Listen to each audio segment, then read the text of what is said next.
This one I'm excited about, and it's so hard to explain why this is so cool to me, because there's no actual trailer attached to this, but it's an article about a movie. It's a Mel Gibson movie, the uncancelable Mel Gibson. The true Phoenix of Hollywood. Yes. So it says Agent Game. It's exclusive. Agent Game trailer teases an action-packed spy thriller with Mel Gibson and Dermot Mulroney. I'm having trouble reading today. Well, the boys are certainly back in town. Saban Films. Saban. I know. Does that surprise you? Saban making a movie? I thought Saban was bought out by a different company. But did Saban do like the Power Rangers movie? Yeah. Okay. So it says they like action. Yes. It says, has given Collider an exclusive look at the new movie Agent Game, which features an interesting collection of older action heroes. So we're getting like Taken with Liam Neeson meets The Expendables. Only for spies. The film stars, it says, so a bunch of older action heroes in a dangerous game of cat and mouse. The film stars Mel Gibson as senior intelligence officer recruiting young spies for a life of dirty work. Opposite Gibson is Dermot Mulroney, as a CIA interrogator who works behind the scenes and above the law in order to get information by any means necessary. I'm already getting so many glorious flashbacks to like the early 2000s. Like the trailer plays a bit of humor, but not necessarily on purpose. And Gibson's character assembling a team of angry-looking young agents by offering them a gig where they can use their unique skill sets to serve the country. It looks like Agent Game is leaning into the concept of spy-on-spy violence. I like the term spy-on-spy violence. As Gibson leads his team to take down Mulroney's character after choosing him as the scapegoat for an interrogation gone wrong, so it can bring down the entire operation. And this is the quote from the... Also, I just want to point out, when you said agents, I thought you said angry-looking young Asians. And I was like, what? He said too. But then I was like, no, I'm wrong. Agent. I was like, I can't believe they wrote that. I had to read it. Okay, all right, so this is a quote from it. It says, "Our mission is to keep the wars small and sacrifices meaningful," is the exact kind of statement you'd expect to hear from Mel Gibson in a patriotism-driven action thriller.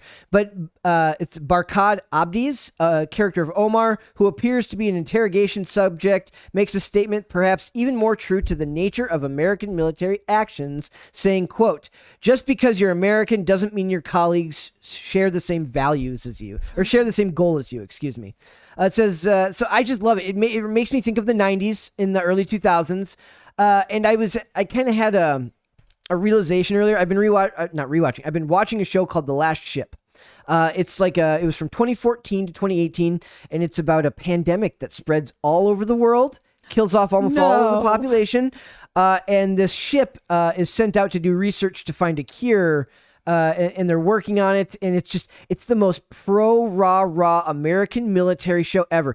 All the military guys from America are all self-sacrificing, and like they're the heroes, and they go to various places to see varying levels of bad guy from different countries. There's evil Russians. There's like a Colombian drug lord, and who's like vaguely like he not only did he take over this jungle, he's like raping the women and the children. It's just the most, and I realized what I like, because this is my weak spot. Okay. I know, like, I love stuff like this. I love the old NCISs. I love movies. The old NCISs are amazing. I love movies based on the American military, even though I know most of it is war propaganda and that it's nothing like that. It's not the military part that I love. It's camaraderie. It's the idea of of true good and evil and battling good and evil. Yeah. It's the fantasy that if you're out there with a group of guys in a battle, that they're going to come back for you no matter what. These are universal themes that just happen to be done really well in these types of movies. And I know that it's not accurate to what it's actually like to be in the American military. I know that nothing is quite that black and white, because it's always portrayed as like horrors of war, but like the fog of war. I'm like, but is it really? These guys are always portrayed as the good guys. These guys are always portrayed as the bad guys. And I admit, I love it. I love it. I do not, I make no excuses for the fact that it's clearly not realistic, but I love the themes. I think some things are overdramatic and some things are based on real things. You know what I mean? Like it's not done with 100% blind. Like there is some rosy glasses. Oh, you know, yeah. you know, I can get that, but I don't. I think that there are a lot. You know, from the military people I know, like as much as there are things that they don't like about the structure of the military, or they might look at these movies and be like, no way, that's not it at all. Like there are a lot of really meaningful values that The draw ideals there. Well, yeah, that draw Serving people God in. and country, yeah, protecting the Constitution, all these, and And it's the usually, camaraderie. I mean, I remember when my That- brother was enlisting, like choosing where to enlist. One of the things that really appealed to him about the Marine Corps was the fact that like it was sort of this. I'm using the word fraternity not in like the college party sense, but like this group of men who had values that they were working towards, and Yes. that like to this day, when people find out he's a Marine, like there is a connection there that Yes. you know I see up close because of that. But I'm not saying it doesn't exist for the other branches. And I think that's one of the things that like in a society that's can be very segmented, and you know often we see that we are at odds with people. These movies, like yeah, sure, maybe they're war propaganda, but they do have this thing that we are all looking for, which is like essentially like I'm gonna look out for you, you're gonna look out for me, and we're gonna like take down the bad things in the world. And I think there's like one thing that I think is the most foreign part to a lot of people, which they don't realize is so enthralling, is the idea that you're serving a purpose greater than yourself. And I think there are so many people in today's day and age who are searching for purpose and who Yes. are searching for guidance and ethics and values, and you know enlisting in the military or having these kind of things. Like there is a structure and an understanding that's greater than you that comes with all of these things. So And I think it's, I mean, I would totally right there with you. Like, yeah, sure, there are all kinds of cons movies like this, but like, yeah, you like it. I think that's probably good. I can't, and I make no apologies for it. Good. I want, like, when I'm watching them, I know. Well, these things came out at a time where I was much less politically aware, where I was like, yeah, and I love this country. I do. I'm literally wearing a hat that has like the American flag on it. Yeah. But I understand there's a difference between loving the country and loving the government and loving the military. Sure. This is not supposed to be about politics. This is about the beauty of these types of stories that get told. And this is a little bit different because this is like CIA. That's always inherently more gray in context. But it just sounds so not current year that I'm very excited about it. When does this come out? I think it's at April 8th. Okay. And I don't think this will be a full release. I think it's going to be digital. It says theaters and digital. I didn't see it on our 2022 movie list up there. Yeah. So I don't know if this is it's got Rice Coro. I don't know if it's pronounced Cairo, but it's Coro. He was really good in the show called Graceland. And then it has right here, it has Katie Cassidy and Annie Elanze, who were both on the show Arrow together as characters that actually interacted a lot. So that's very interesting that they're going to be back. I don't know if they will share screen time in this movie, but they're both fantastic actresses, so they could have an important role in there. So I'm excited to see this. It says Agent Game is undoubtedly well produced with the action-packed trailer promising. I love how they're describing the trailer to you because they didn't actually it was like given to this website specifically, which is, I suspect, why there's no Mel Gibson bashing.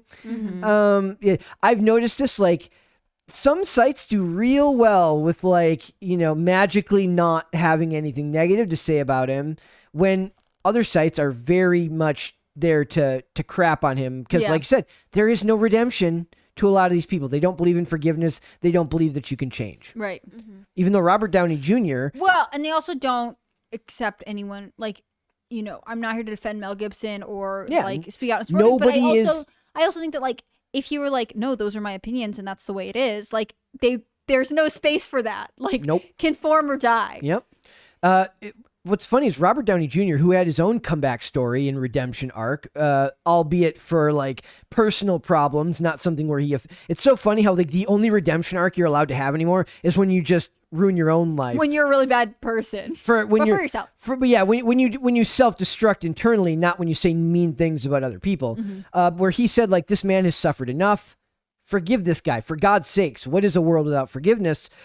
So I think a lot of it is that Mel Gibson is very financially intersected into the Hollywood atmosphere, into the Hollywood ecosystem. He has money in a lot of these companies, and I think that it's just, they know when it's beneficial to leave the topic alone, but I always find it fascinating when it comes up because it feels like I'm waiting. Like whenever. Well, and are they? I would say, like objectively, from a journalism standpoint, are they writing about Mel Gibson or are they writing about They the usually movie? find a way to Right, but, interject like, their opinion. That stuff is not always relevant. Sometimes it is, but like, it's not necessary all the time to give background on the actors, especially if you're only giving background on one actor. Usually, well, if this is his movie that he's producing, usually somewhere in there they're going to say Gibson, who came under fire in 2004 for so-and-so phobic comments, has recently been searching for redemption as they find a way to like make sure it ends up in the article, ruining the article, but we were just giving background. So they avoid that in here. So I will give them that. So rah-rah military stuff. I understand it's propaganda. I love it anyways. Miracle? War movies? Hoorah. Military stuff? Anything? Hoorah. Let's go. I think it's oorah. It is. I just got it wrong. I don't think it's hoorah. I think hoorah is something else. Hoorah is the Marines. Yes. Yeah. Yeah. Yep. But no, like, I think it'd be interesting. Maybe we'll look for it.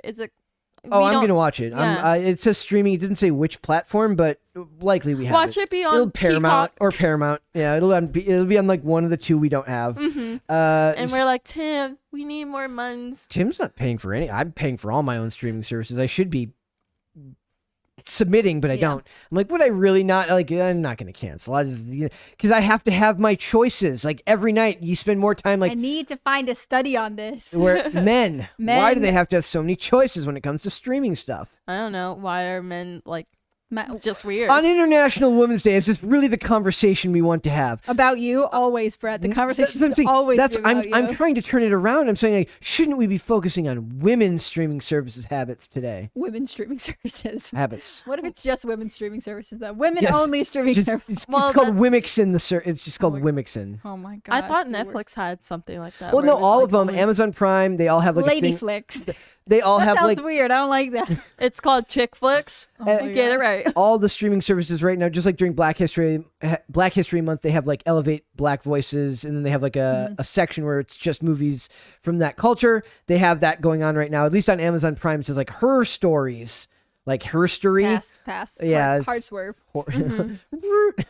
I looked. It was nothing that I had ever seen before. I think it's weirder to segment this kind of stuff. I know. Like, it's Her Story Month, so let's teach about ladies. Like, Yep. just mix it all together, team. Yep. Mm-hmm. So so Dermot Mulroney's the bad guy. Mel Gibson is the good guy. I'm ready for it. Count me in. So keep an eye out for that. Like it says, what is it? April 8th. So it's going to be good. I'm excited. Good. So I know it's like that's one of those things where I'm like, is this really a topic? But I more wanted to talk about like you know what? I know these stories aren't real. I Brett, know- if you want to talk about a movie you're excited about, I think that's cool, man. Mm-hmm. As you in guys honor- can't stop me. In honor of International Women's Day, I You're- give you permission to do that. Thank you. You're welcome. Thank you so much. Thank you so. Is that okay? I didn't consent to this, but whatever. We'll talk later at the conference. I know. We just They have have. the International Women's Day Zoom call together. Yeah. Mhm. Well, all of us are. We have to be there. I didn't ask for this.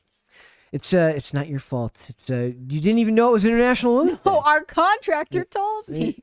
It is what It it was is. the best thing ever. All right. I thought Podluck. it was strange that YouTube changed their logo You're like, just to I've been women's on head. YouTube today. what is this? All Yeah, right. I was like, why is there so many like ugly drawing of women? No offense, I'm joking. She's not joking. Thanks for watching this clip, guys. If you want to see full episodes or follow us on social media, links are in the description below. Bye. Bye.